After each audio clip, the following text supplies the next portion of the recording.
¿Qué tal, gente? ¿Cómo están? Espero que estén súper bien. Estamos nuevamente aquí en un nuevo sábado de entrevistas a través de tu señal del proyecto Educación, Tecnología y Juventud. Por supuesto, estamos con mucha energía, con hartas ganas de seguir conversando. El día de hoy estamos con una tremenda invitada, a la cual vamos a estar conociendo un poquito sobre ella, ¿cierto? Sobre sus inicios, sus raíces, también el camino que la ha llevado justamente a esta tremenda decisión como candidata a concejala. Así que la vamos a presentar dentro de poco, pero primero saludando al público que está conectando al programa y también, por supuesto, saludar a quien nos acompaña programa a programa, la tremenda Carolina, que está ahí aportando con la lengua de señas. Así que tremendo por su parte y, por supuesto, ya sin más preámbulo, les quiero dar la bienvenida tremenda a nada más ni nada menos que Paulina Mora. Un aplauso para ella, por favor, fuerte el aplauso.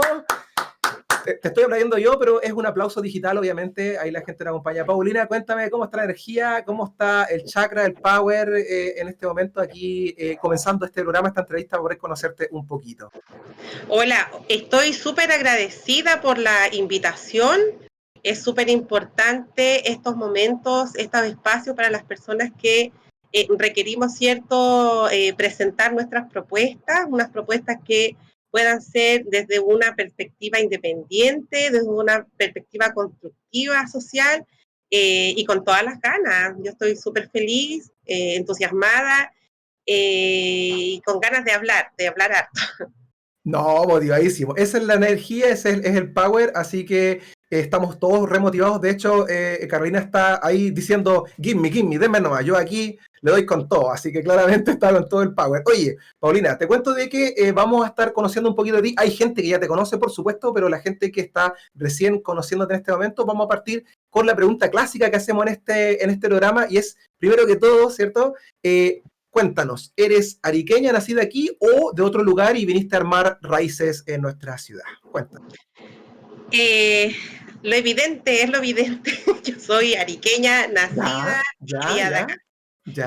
Raíces aymaras, orgullosamente. Mi Buenísimo. abuelita, sí, Sabina Ochoa Guarache, de Putre.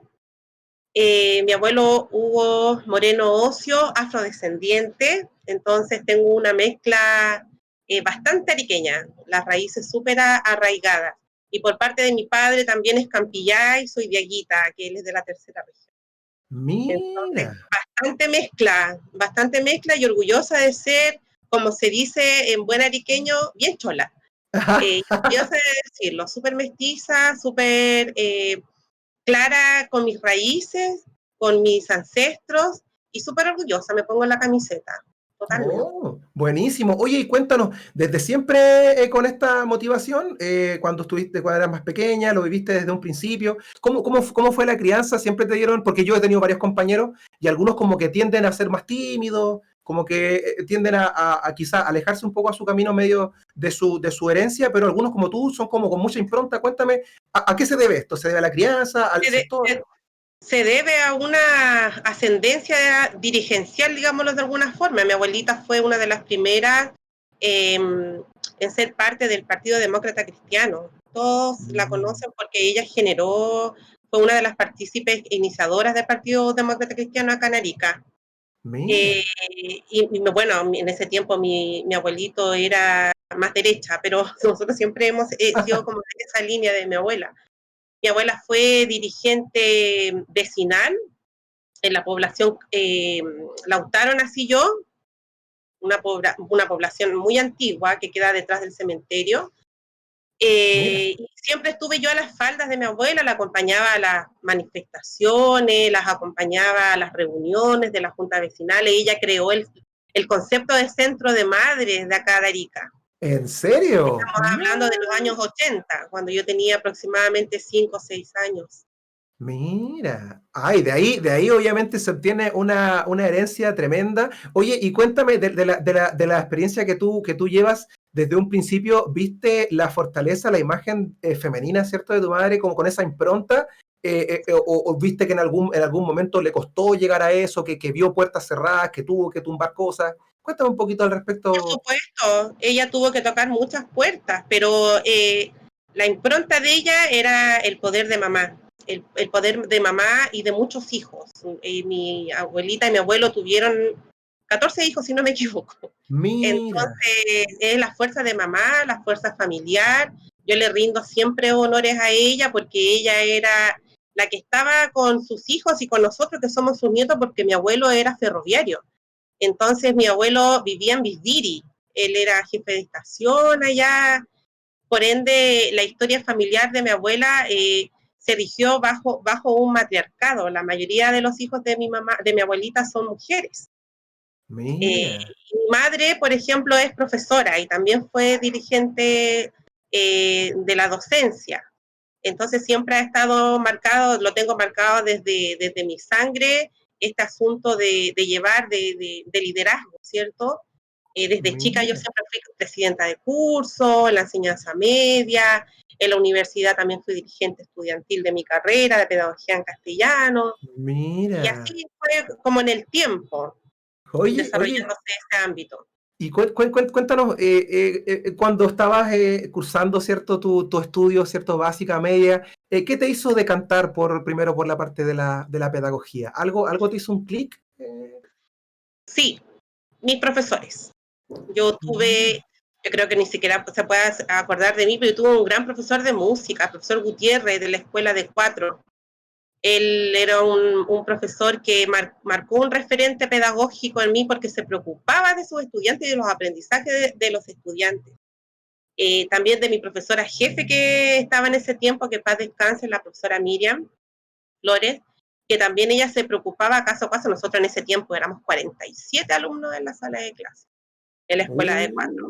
mira, no. Y obviamente yo vengo de una familia de profesores, yo tengo primos profesores, mi mamá es docente, vivo en una calle donde hay profesores, ¿En serio?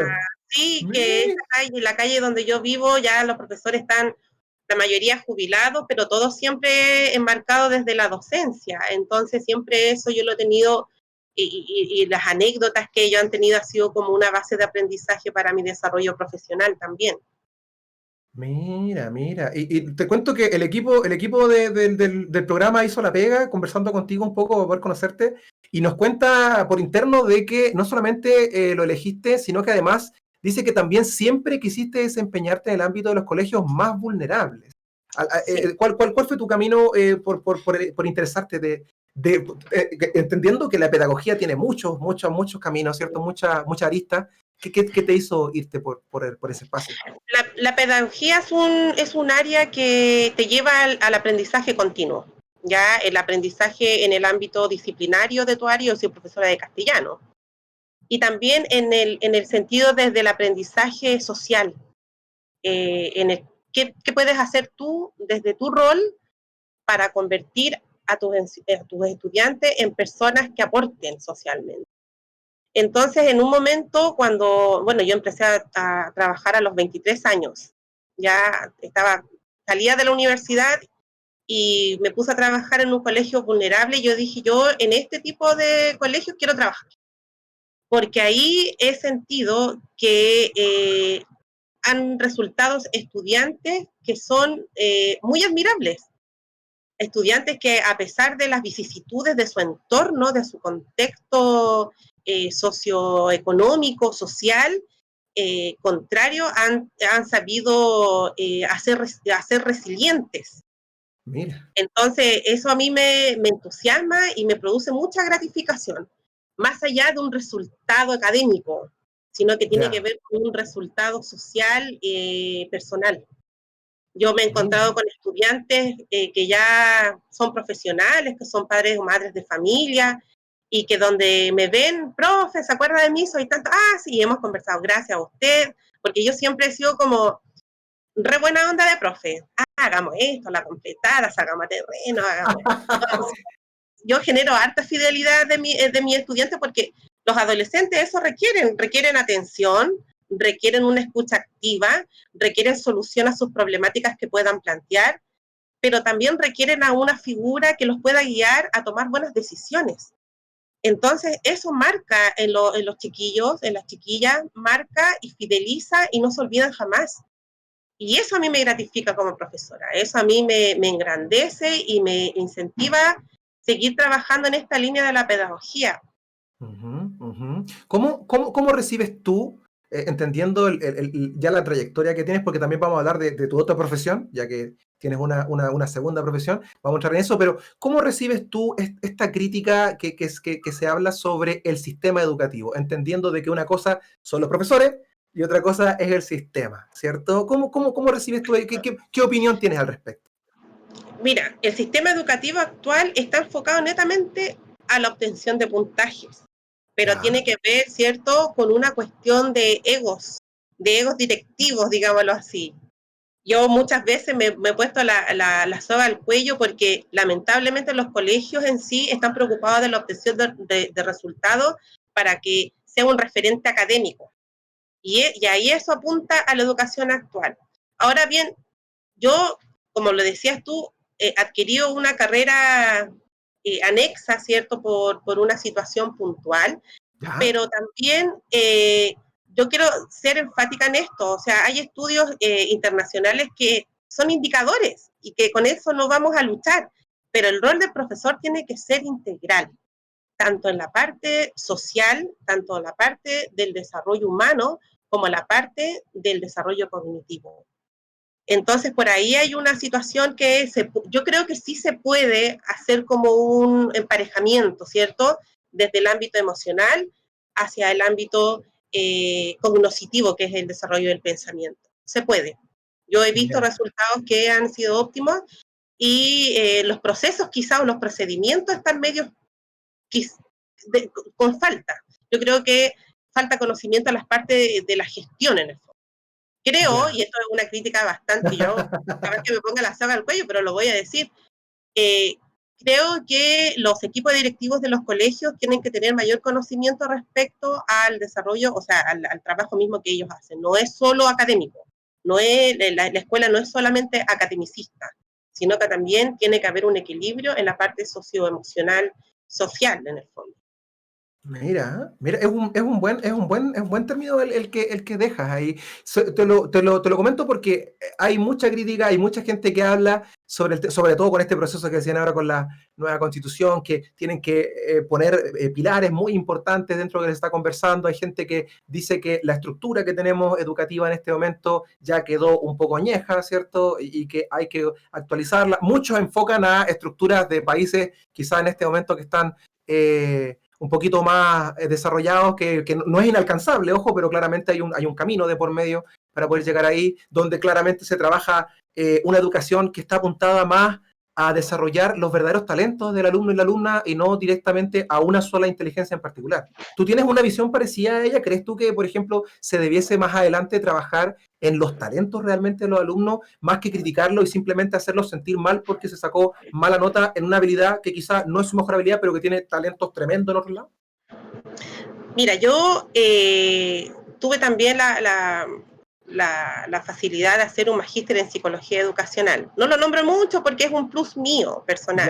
Ya, ya, Eh, y tengo otro enfoque de la educación. Yo tengo un enfoque de la educación más enfocado, valga la redundancia, al emprendimiento.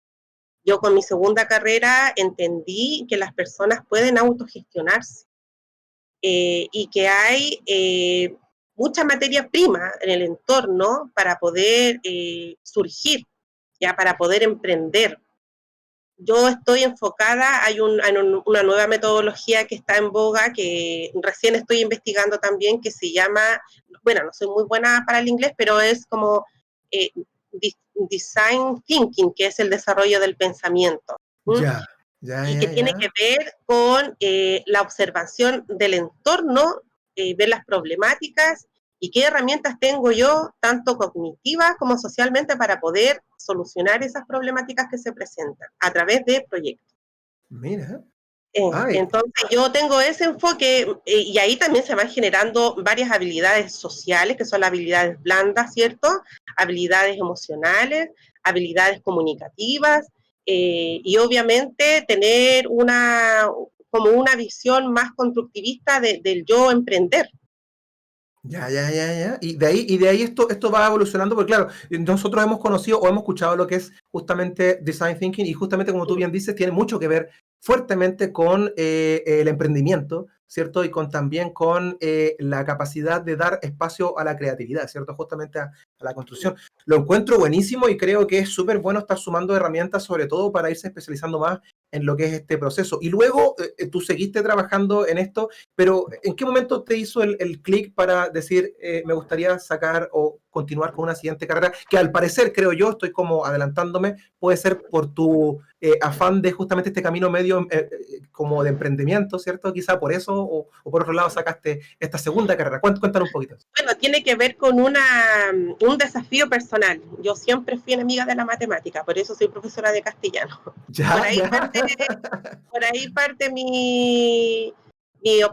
no sé si obsesión es la palabra, pero mis ganas de poder seguir otra carrera que tenga que ver netamente con los números, pero me encontré con este plano de la ingeniería comercial que tiene que ver con la gestión. Entonces, el año pasado en el colegio que yo trabajé se me dio la oportunidad de hacer un ramo de liderazgo y emprendimiento, donde ahí observé que sí se pueden equilibrar y se pueden hacer cosas desde el ámbito, digámoslo así, como mercantil, pero con un beneficio personal y un desarrollo empresarial, porque los chiquillos tienen muchas cosas que decir, muchas cosas que proponer, que muchas veces se subestima, porque la planificación de un colegio tiene que ver qué van a hacer los profes, pero no nos ponemos en lugar de los estudiantes, qué requieren los estudiantes, cuáles son sus requerimientos de verdad, cuál es el valor agregado que nosotros le entregamos a nuestros estudiantes, tiene que ver, lamentablemente ahora, solamente con lo que nosotros les proponemos, pero en cuanto bajemos la información y qué propuestas nos tienen ellos, y tienen pero variedad de propuestas que yo de verdad estoy muy gratificada con los resultados que obtení respecto a al impartimiento de esta asignatura. Pero y desde ahí, y además es como también otra cosa más familiar. Yo vengo de una familia de 5 hermanos y 3 de ellos son ingenieros. Yo tengo una hermana que es menor, que es Rosita, que tiene síndrome de Down, que también después quiero enfocar, que tiene su microempresa, y que también tiene que ver con eso. Mi papá también es contador. Mi papá de base, por ejemplo, es constructor de obra. Y él se esforzó y estudió a la par conmigo en la universidad, pero él estudiaba contabilidad y yo castellano, y después él sacó la ingeniería comercial y yo también le seguí sus pasos. Oye, Pero tiene que tremendo. ver con eso y el esfuerzo, obviamente. El esfuerzo Tremendo. familiar. Yo vengo de una familia que viene de abajo, que es de Ya. población, que yo me iba de acá sin llorar, pero de Ya. aquí, donde yo vivo, en el Parque Las Torres, me iba caminando a la universidad todos los días. De ese tipo de esfuerzo, porque los 5 estábamos estudiando en la universidad y la única que trabajaba en el fondo era mi mamá. Mira, oye, qué tremendo. Igual es una historia súper interesante. Yo no lo tomo tanto como un llanto, todo lo contrario, lo tomo como una perspectiva de experiencia, ¿cierto? De lo que se vivió, que al final deja. Son puntos que justamente arman este camino y que justamente es tremendo escuchar, ¿cierto? Y se nota, ¿cierto? El tema de la energía y de la dirigencia, teniendo en cuenta que tu papá, sin importarle la edad que tenía, continuó el estudio, rompiendo barreras y claramente prejuicios tremendos Prejuicio. con. Sí. Prejuicios, porque en el fondo la gente le decía, bueno, ¿qué estás estudiando tú? Si tenés 4 hijos en la universidad, uno está en Copiapó, otro en Iquique, tus 2 hijas acá.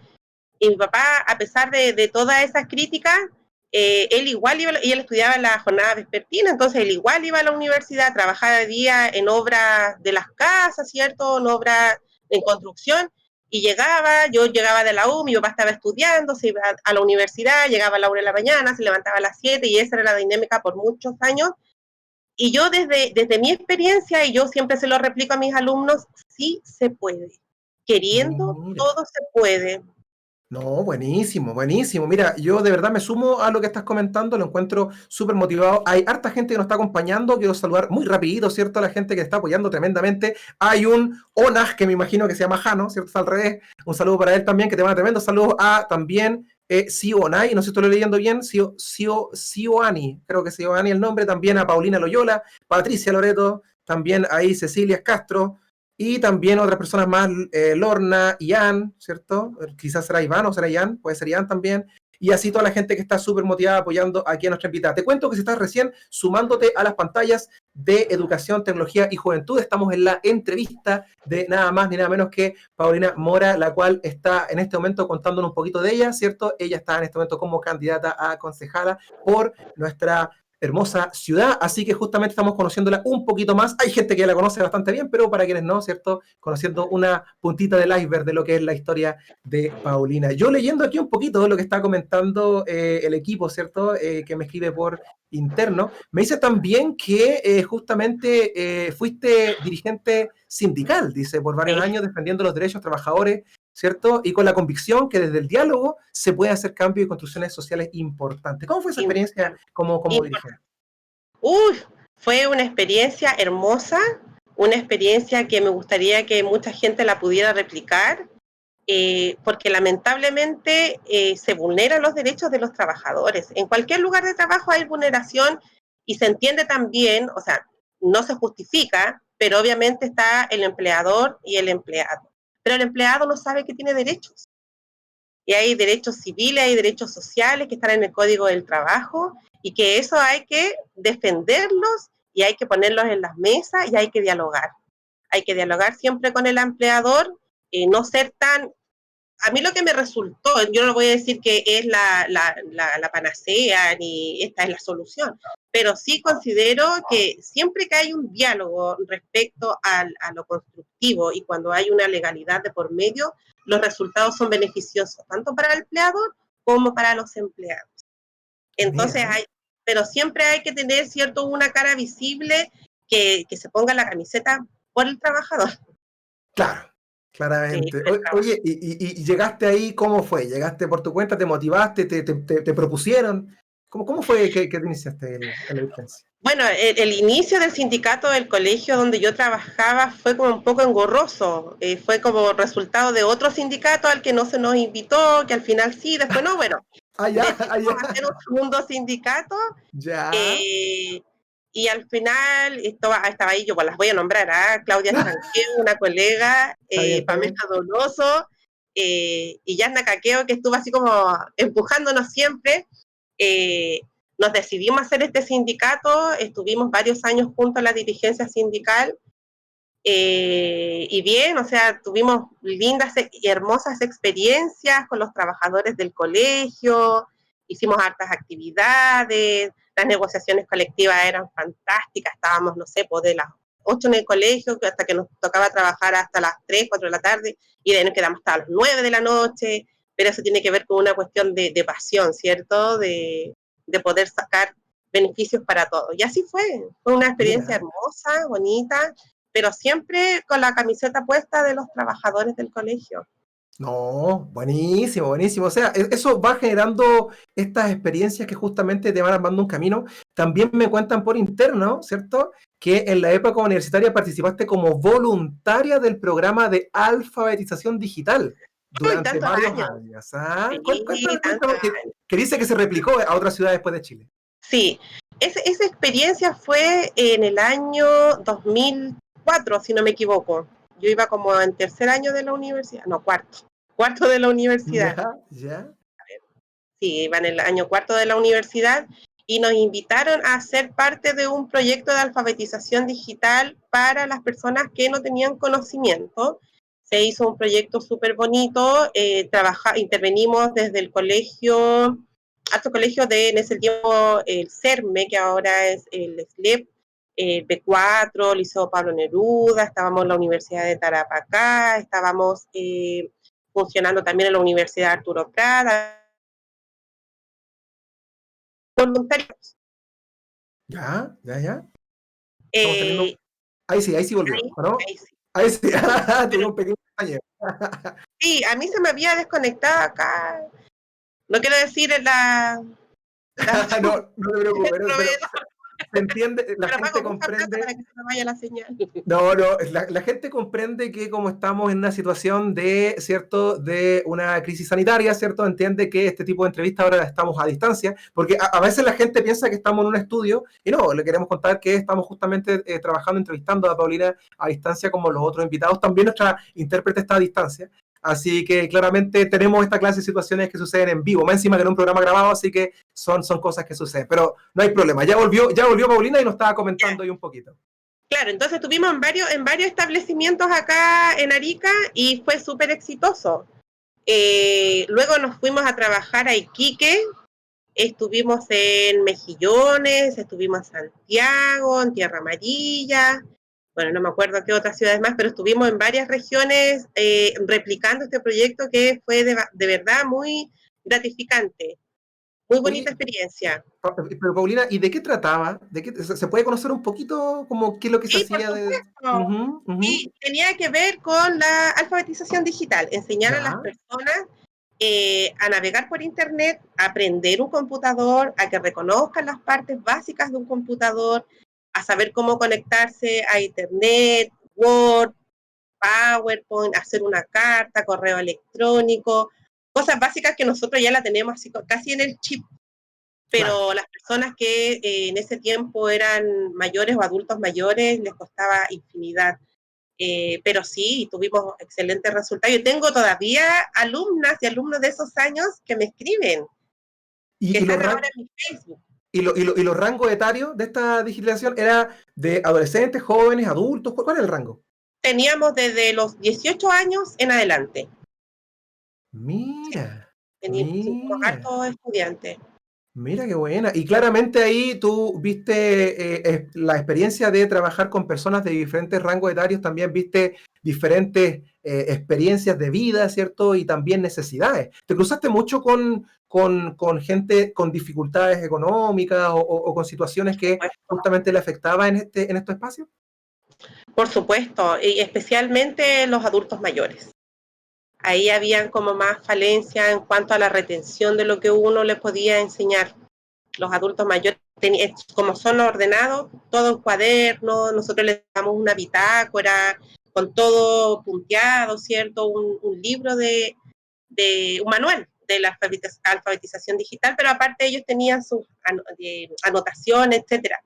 Y obviamente hubo situaciones que uno tenía que, y ahí uno, de verdad que uno, ahí donde queman las papas, como se dice, rectifica la vocación docente, porque tienes que repetir 1, 2, 3, 10, 500 veces lo mismo hasta que logras un resultado. Sí, no, y qué interesante porque tú como la profesional que eres, ¿cierto? Integraste en ti una experiencia que no es solamente que el profe o la profesora que se queda solo con alumnos de básica o solo con alumnos de media, tú te tiraste a un mundo en el cual te llegó gente de todas las edades y que eso claramente te exige herramientas pedagógicas distintas, pues. No, no es lo mismo enseñarle a un niño que a un adulto mayor. Por supuesto, tiene que ver, ¿cierto?, con la empatía, con el sentir que hay experiencias de aprendizaje de diferentes formas y en diferentes tiempos. Ahí tú vas entendiendo que hay personas que pueden aprender en 3 segundos y hay personas que se pueden demorar las 2 horas pedagógicas, que son 90 minutos, 180. Entonces ahí Mm. uno atiende a un público que es heterogéneo, que tiene una capacidad a lo mejor de retención mínima, y que tú ahí tienes que entender y ponerte en los zapatos de ellos. Y así pasa en el aula también con niños que son adolescentes, en el caso mío, que yo atiendo niños desde 14 hasta los 17 a 18 años. Y cuéntame, Paulina, ¿cómo ha sido este cambio a la situación que estamos ahora? ¿Cómo lo han estado viviendo? Muchos profesores y profesoras han estado conversando su experiencia, pero nos gustaría escuchar la tuya, desde tu vereda, de todas las cosas que hacías, ¿cierto? Imagínate estando ahí parando las balas, ¿cierto? De todos los movimientos que has estado, pero de la experiencia tuya. ¿Cómo ha sido este cambio? ¿Y qué opinas también frente a las autoridades que están hablando sobre volver, no volver? ¿Cuál es tu opinión de lo que está sucediendo? Mire, en lo particular, yo creo que volver no es lo más sensato. Ya volver a clase no debiera ser ahora por el contexto de contagio también. Yo creo que la gente todavía no entiende, las autoridades, que estamos en una pandemia, que no es una situación que queramos de voluntariamente no ir a trabajar, sino que las condiciones de salud no están, aunque hagamos un protocolo maravilloso, que los niños vayan prácticamente en una burbuja a trabajar, las condiciones de salud no están. Y si vamos a hablar de una vuelta a clase de estudiantes pequeños, por ejemplo, donde no existe el autocontrol, que no es porque no quieran o porque son mal educados, no existe porque son niños. tienen calor, se van a sacar las mascarillas. Las salas, las mayorías de las salas no están habilitadas en el ámbito ambiental para tener a 15 niños porque hoy día, imagínense que son las, ¿cuánto? 21:37, y hace calor, ¿cierto? Sí. Las salas no están en condiciones de recibir a 15 niños, 10 niños, porque va a ser mucho más calor.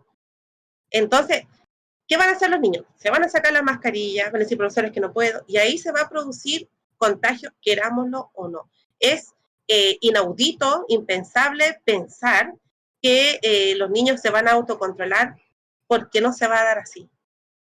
No se va a dar así. Mira. Lamentablemente, yo no estoy de acuerdo con la vuelta a clase.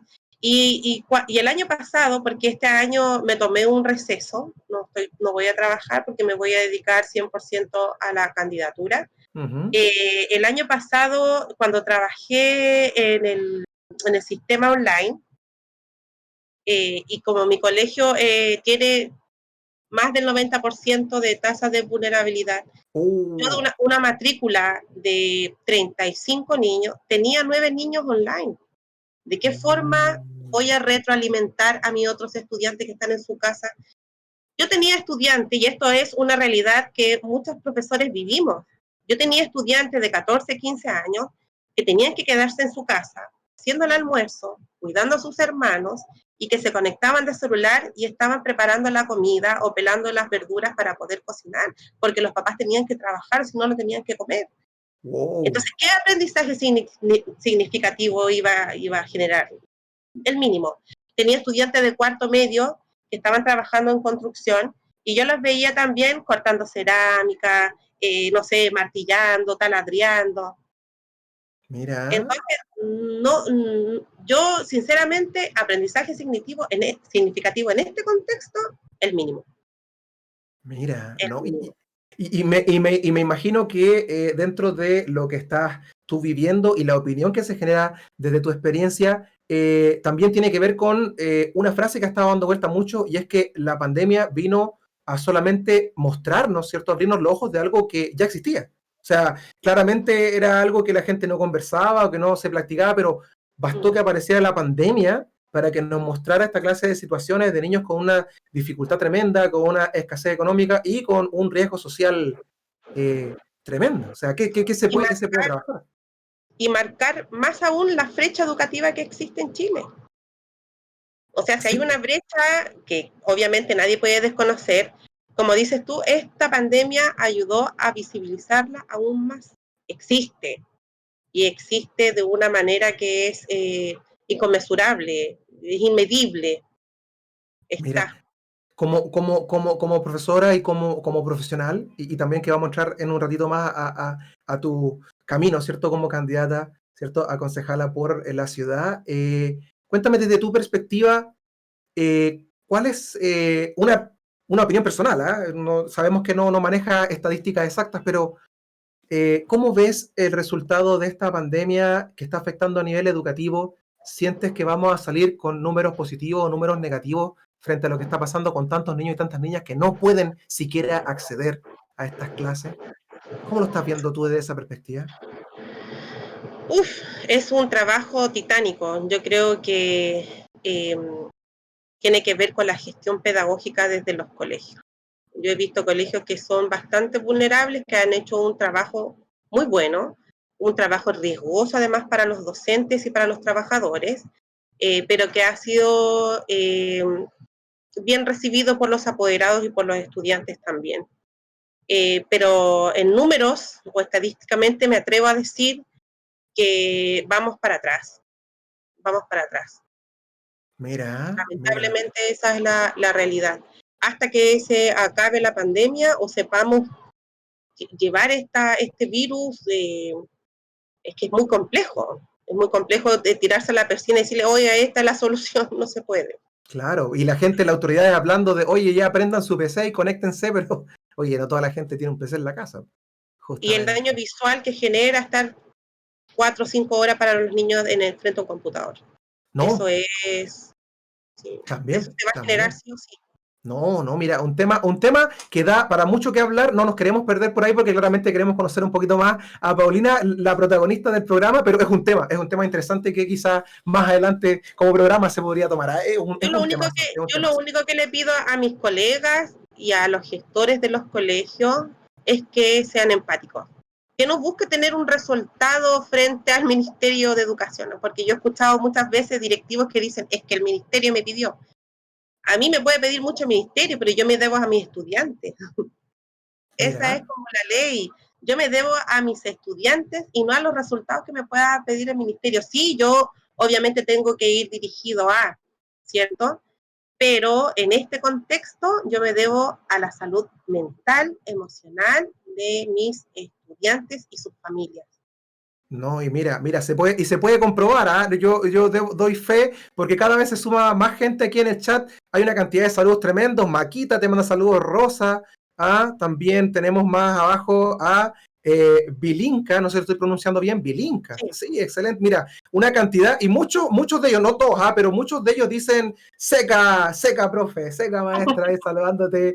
Oye, tremendo el cariño. Yo quiero saludar a la gente que está conectándose recién al programa, recordarles nuevamente que esta es la entrevista, ¿cierto? Educación, tecnología y juventud. Nos busca así tal cual a través de Facebook y estamos haciendo entrevistas a personajes, ¿cierto? Mujeres y hombres que están entregando, ¿cierto? Y aportando su granito de arena a esta hermosa región y también ciudad. Así que estamos súper motivados con ello. Hemos conocido un poquito, ¿cierto? La puntita del iceberg de este bagaje que trae consigo Paulina y que justamente vamos a entrar ahora al punto que muchos estaban también esperando y que justamente ella toma en algún momento esta decisión de ser concejala, ¿cierto? O de candidatearse a concejala, ¿cierto? Por nuestra ciudad. Cuéntame primero el clic. ¿Qué te hizo el clic y decir, ¿sabes qué? Yo quiero tirarme por acá porque creo que puedo hacer algo? Yo Cuéntame. quiero hacer. Bueno, desde hace muchos años, muchas personas siempre me han instado a decir, Pablo, ¿por qué no te tiras al alcaldesa? Buenísimo.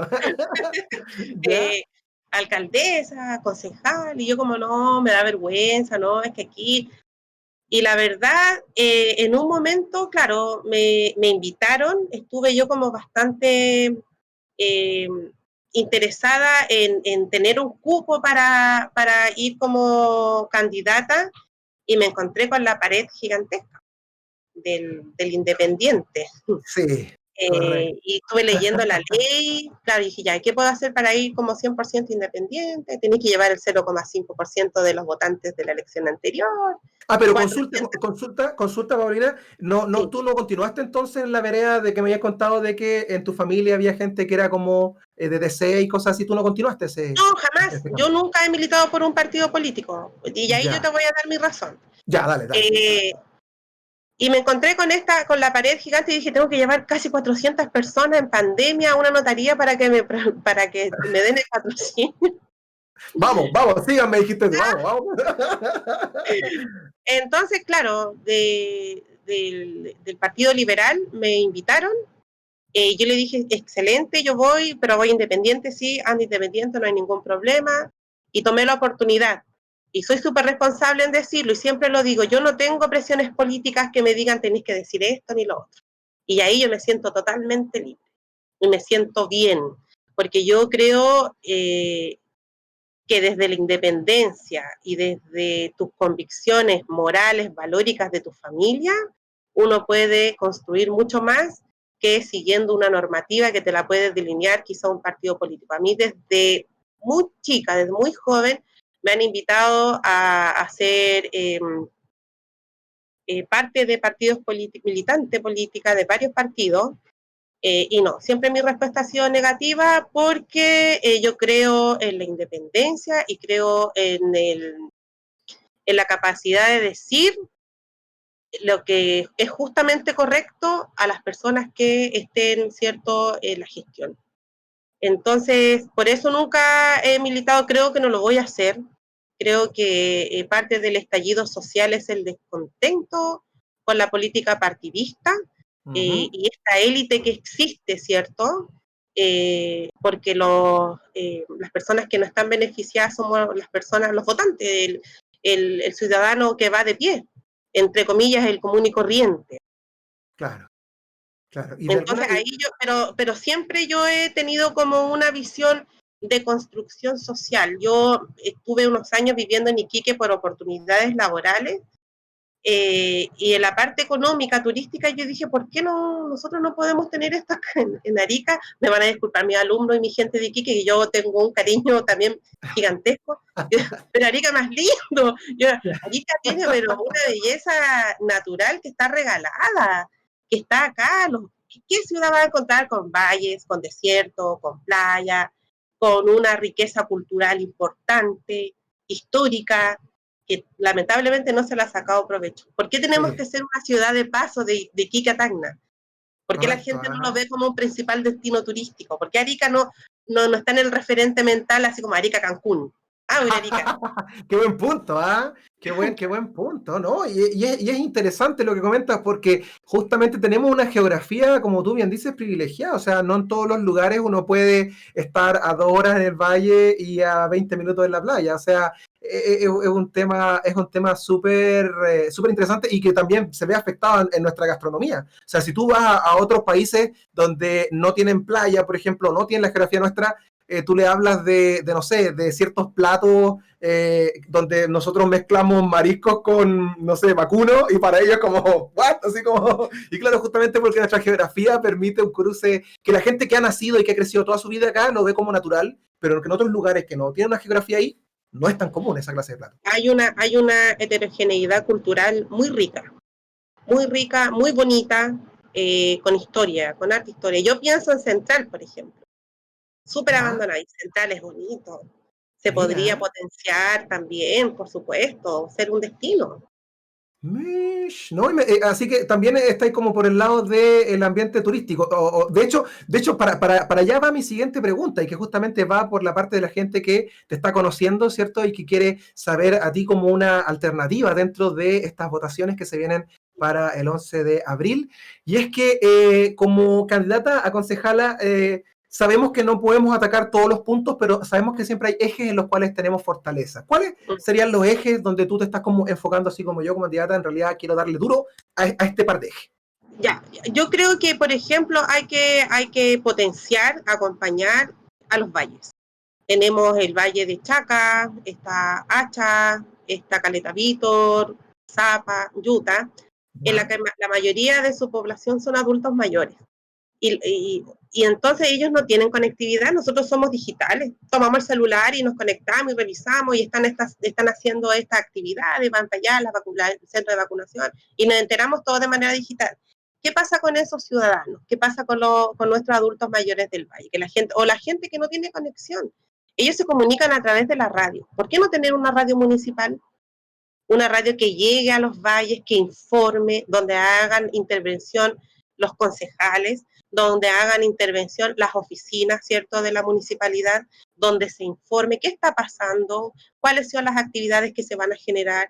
Entonces, yo creo que un canal comunicativo súper importante, la radio, para las personas, especialmente los adultos mayores de nuestros valles, que están totalmente desconectados y muchas veces no saben lo que pasa acá o cuáles Mira, son las decisiones que están tomando.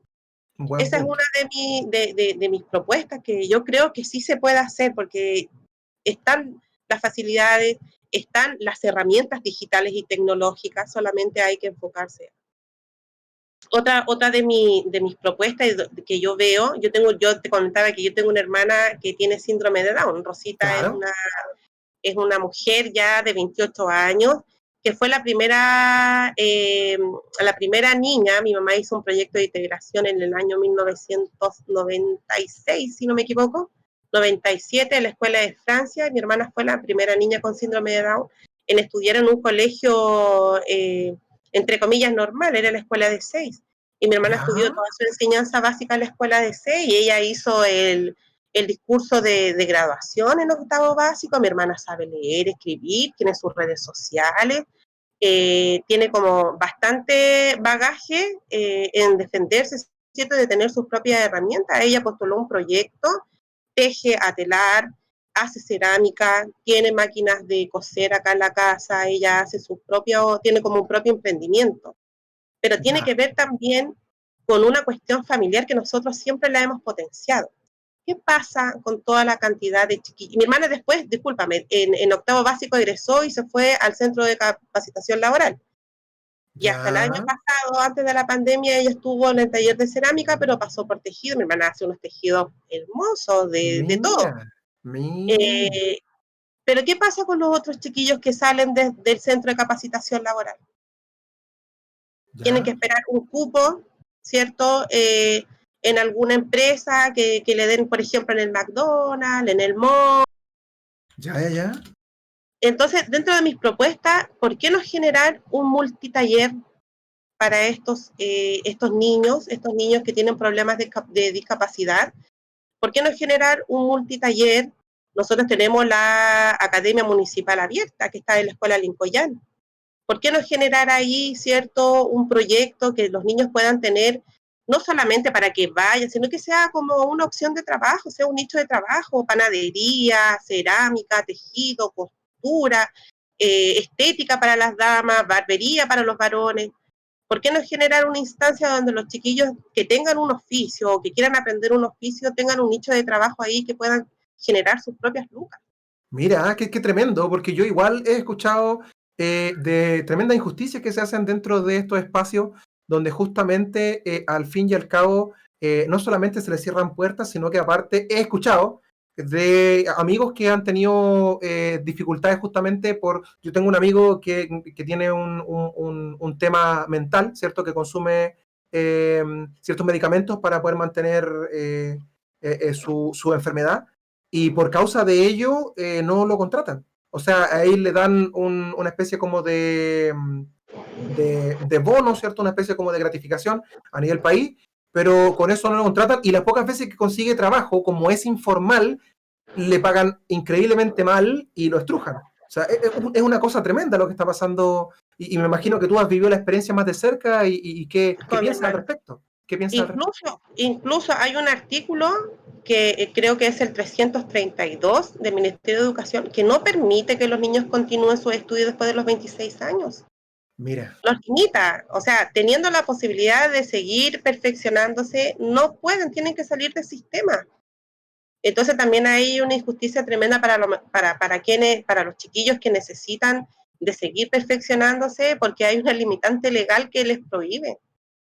mira, oye, qué tremendo eso. Y es un tema súper importante, entendiendo de que realmente tienen la capacidad de justamente participar. Y como tú bien dices, no solamente quizás en estos cupos que se le están entregando dentro de la industria formal, ¿cierto? Como cupo de inclusión, sino que aparte también en desenvolverse es justamente uno de los caminos que tú estás aplicando ahora, que es el camino del emprendimiento.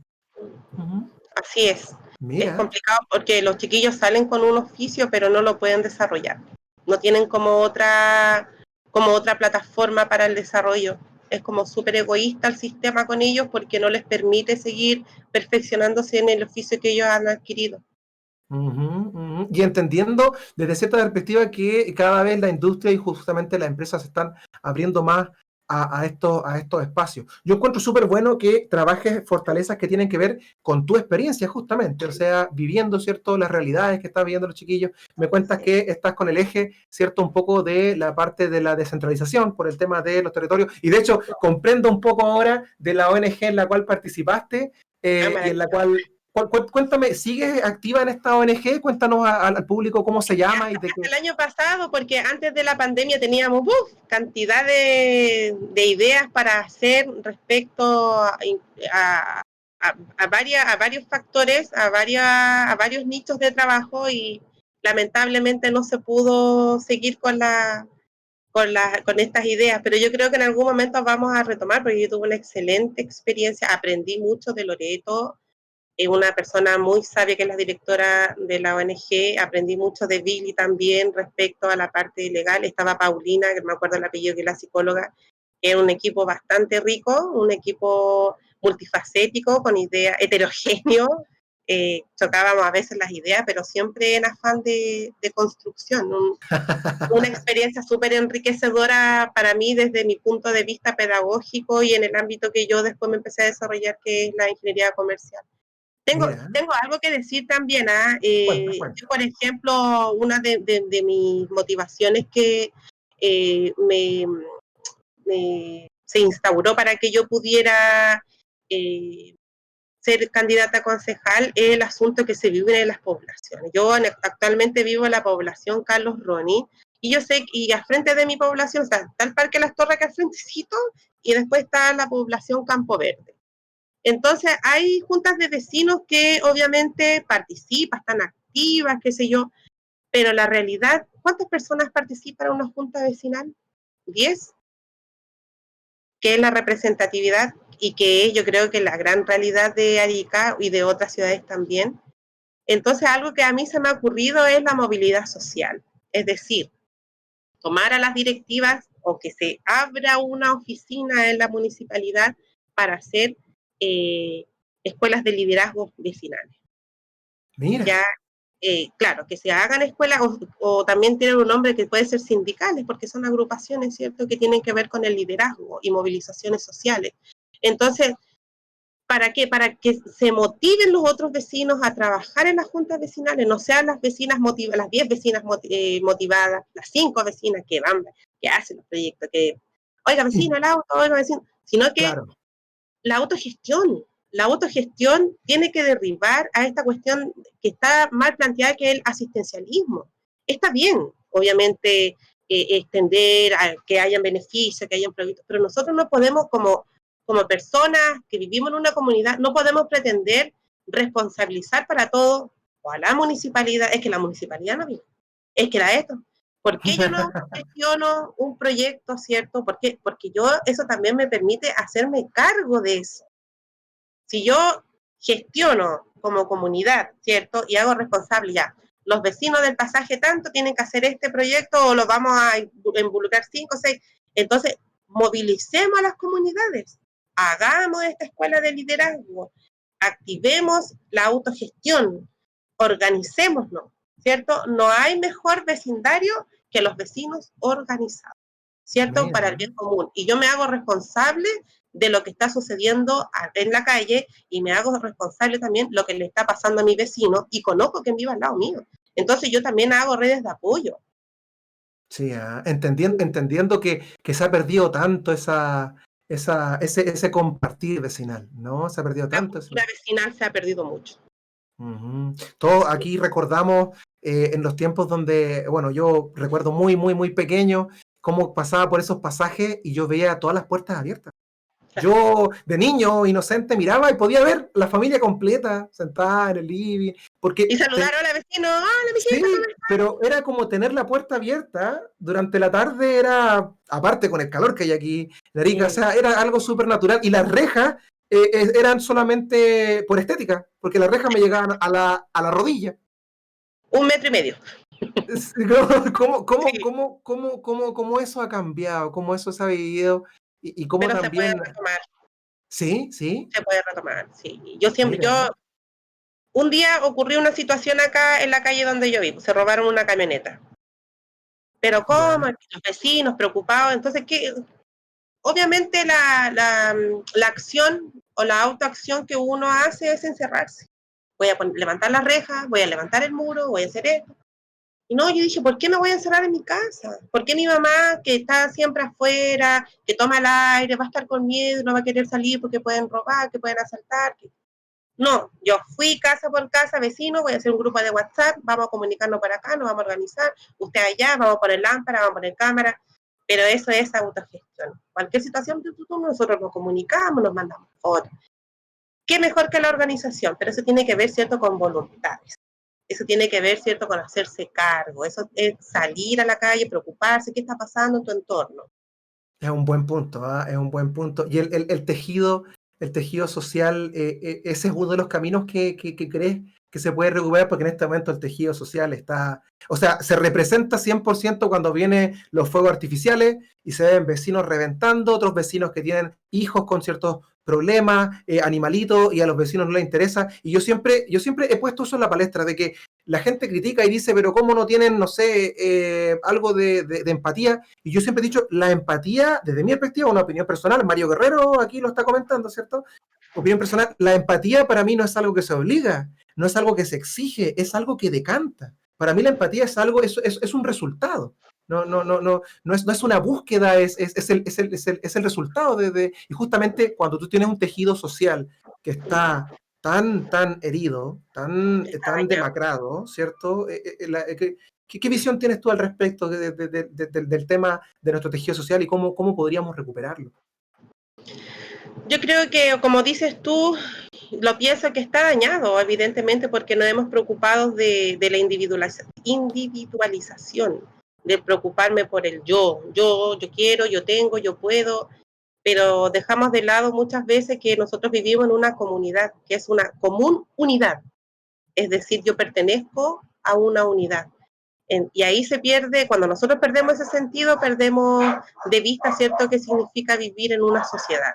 Cuando el individualismo pasa a llevar eh, las responsabilidades del otro y no hacerme cargo del otro, yo creo que también es algo que genera apatía. La empatía yo creo que debiera ser inherente a la persona, ¿cierto? Debiera estar dentro de nuestro ADN. Ojalá que la vacuna venga, la empatía. Venga, con un chip de empatía. Mira, Ojalá no. debiera. Mira, no, yo tomo tus palabras, de verdad que es un tema súper interesante y que en realidad se pudo vivir. Hay espacios donde se puede, cuando tú ves que una junta vecinal empieza a ofrecer comida y la ofrece bajo un precio que tú te das cuenta que lo único que estás pagando son los materiales, o sea que no hay un objetivo, sino que hay un objetivo de compartir, de hacer. Hace poquito yo cerca de mi población, una casa literalmente puso un letrero que digo, venga a buscar su almuerzo. Busca Claro. almuerzo. O sea, yo siento que esa clase de cosas no son las únicas, hay muchas más, pero esa clase de cosas son justamente las que vienen un poco a curar esto. Y yo tengo súper claro de que si tú a un vecino todos los días lo saludas, todos los días le preguntas por su familia, todos los días compartes con esa persona, yo tengo súper claro que si ese vecino revienta un fuego artificial y tú le dices, ¿sabe qué? Mi hijo está mal, ese vecino no lo va a hacer. No lo va a Porque hacer, tiene que haber una cultura de la sensibilización y tiene justamente. que ver con eso, con el Mira. preocuparte del otro. Sí, no, es un tema súper interesante que daría para mucha conversación. Te cuento, Paulina, que estamos llegando a los últimos minutos del programa. Uno vuela el programa cuando uno se entretiene con temas tan interesantes y conociendo a personas que tienen mucho potencial, no sin antes claramente darte un espacio para poder tocar algún punto que se haya quedado en el tintero, que quieras completar, ¿cierto? O saludar al público que te ha estado acompañando en este programa. Bueno, yo los invito a votar por mí, por Paulina Mora Moreno, que yo siento que soy una representante de las personas que trabajan de 8 a 8, que están en la calle, que van a comprar almacén, que dejaron de creer en la política, ya que dejaron de creer en los representantes sociales, porque yo soy una de esas personas que en algún momento dejé de creer, ¿para qué voy a ir a votar si total mañana tengo que ir a trabajar igual? Pero no, hay que cambiar la figura, ese pensamiento, hay que ver que hay personas que tenemos ganas de aportar a esta sociedad, en especialmente a Arica, una ciudad bella, maravillosa, que nos da muchas gratificaciones, que nos puede dar mucho más, y también a que no desconfíen de las personas que los van a representar. Siempre van a ver en mí una persona que las escuche, que trate de encauzar las problemáticas para que lleguen a una solución. Eso es más que yo también te deseo lo mejor, que también seas exitoso. Ojalá que nos veamos ahí en el consejo para conversar. Vamos a conversar. Sería Conversar, buenísimo, sería ¿cierto? buenísimo. Me doy cuenta que cruzamos muchos ejes interesantes que tienen que ver justamente por la experiencia que vivo y que me encantaría recuperar, ¿cierto? Ese tejido social, que no es algo que venga a decir, oye, ¿sabéis qué? Si recuperamos el tejido social, se mejora el turismo, ¿no? Si se mejora el tejido social, se mejora todo, o sea, se mejora la ciudad, se mejora el convivir, es una cosa Se mejora nuestra increíble. calidad de vida, así de simple. Así es, Mario. Exactamente. Te deseo yo Oye. también lo mejor. Ojalá que logres triunfar y que seas un concejal. Agradezco la invitación. Oye, nuevamente saludar a la gente que nos ha estado acompañando en este programa. Quiero agradecer con mucho cariño que hayas participado con nosotros y que justamente que el público te haya podido conocer un poquito más. La gente que ya te conocía y por supuesto aquellos que no te conocen el día de hoy, que vean un tremendo talento y por supuesto alguien que tiene mucho para proponer. Así que, ¿cuáles son las redes sociales, Paulina? Mi Facebook y mi Instagram, Paulina Mora Moreno. Nada Mira. más. Buenísimo. Ajá, y No hay listo, y así. plata, la Independiente no tiene plata. Ya, y dice así, Paulina Moreno, nada más. Paulina de ahí. No, buenísimo. Oye, agradecer a la gente y se nota que hay mucho cariño y no solamente de alumnos, también de gente que te está siguiendo. Así que tremendo, tremendo. Y ojalá, pues, yo opino lo mismo. Ojalá estar ahí porque tú sabes que justamente son los votos los que suman. ¿Ah? Un voto hace algo, dos votos hacen más, tres y así sucesivamente. Así que buenísimo. Exactamente. Sería Sí. buenísimo. Así que te deseo de corazón toda la suerte del mundo y que ojalá la gente que está apoyando aquí en el programa también vaya el 11 y que no sea solo un apoyo de Facebook, chiquillos, ¿ah? Que Sí, también vaya ahí a este a espacio. votar a las urnas. Muchas gracias, Mario. Muchas gracias, Carito. Toda mi admiración. Me encantaría que me enseñara. Mira, Mándame un WhatsApp. ahí al término del programa se hacen un cruce, Sí, se hacen un cruce. ojalá. Sí, Así me que encantaría. no se preocupen. Oye, yo lo mismo, me sumo a los saludos, así que un saludo tremendo, mucho cariño a Carolina, ya lo saben ya, ella entregando y aportando el espacio de la inclusión, ¿cierto? La lengua de señas, que es tan importante y Hermoso. que a veces se invisibiliza. Y también un saludo de vuelta a Paulina Mora, que está con nosotros y que está súper motivada por este tremendo proyecto, este camino, ¿cierto? Al Consejo por nuestra hermosa ciudad. Así que con eso me despido, agradecer al público y a todos los que participaron el día de hoy. Nos despedimos. Esto fue una nueva entrevista aquí en Educación, Tecnología y Juventud. Nos vemos. Chao, Muchas chao. gracias. Chao, chao. Muchas gracias.